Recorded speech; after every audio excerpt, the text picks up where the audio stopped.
एक शाम सारा और माइक नामक एक युवा जोड़ा अपने घर के पास खुले मॉल में खुली एक नई हॉन्टेड हाउस को देखने गए। यह सब मजे के लिए था, या ऐसा उन्होंने सोचा था।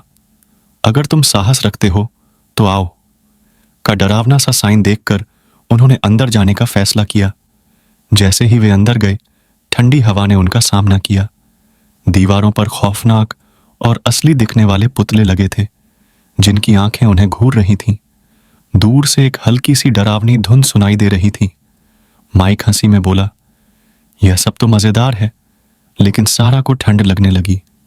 यह थोड़ा ज्यादा ही असली लग रहा है, उसने कहा।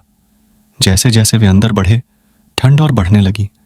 अचानक बत्तियां झपकने लगीं और एक गहरी घबराहट भरी आवाज गूंजी, यहां से जाओ, इससे पहले कि बहुत देर हो जाए। सारा रुक गई, लेकिन माइक हंसी में बोला, यह तो बस शो का हिस्सा है। वे एक और कमरे में पहुंचे, जहां दूर एक महिला खड़ी थी, सफेद फटी हुई ड्रेस पहने। उसका चेहरा लंबे गीले बालों से ढका हुआ था। माइक ने पूछा, तुम ठीक हो? लेकिन महिला ने कोई जवाब नहीं दिया। सारा थोड़ी करीब गई, लेकिन जैसे ही उसने एक कदम बढ़ाया, महिला का सिर झटके से ऊपर उठा और उसकी आंखें पूरी तरह काली हो गईं। अब जाओ, तुरंत, महिला चीखी।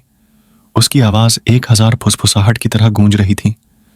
अभी वे कुछ समझ पाते कि कमरे के चारों ओर दीवारें घूमने लगीं और बर्फ जैसी हवा तेजी से चलने लगी। सारा चिल्लाई जब महिला ने उन्हें पकड़ने के लिए हाथ बढ़ाया। माइक ने उसे खींचते हुए दरवाजे की ओर दौड़ा, लेकिन दरवाजा नहीं खुला। महिला का रूप गायब होने लगा। फिर अचानक उनके सामने आकर उसकी कटी हुई आंखें सीधा उनके दिल में गड़ गईं। आखिरकार वे दोनों डर से बाहर की ओर भागे। जब वे मॉल के बाहर पहुंचे तो उन्होंने कभी भी उस भूतिया हाउस के बारे में बात नहीं की, लेकिन हर बार जब वे वहां से गुजरते, वे बत्तियां झपकते हुए और उस महिला की धीमी आवाज सुनते, तुम कभी नहीं जा पाओगे,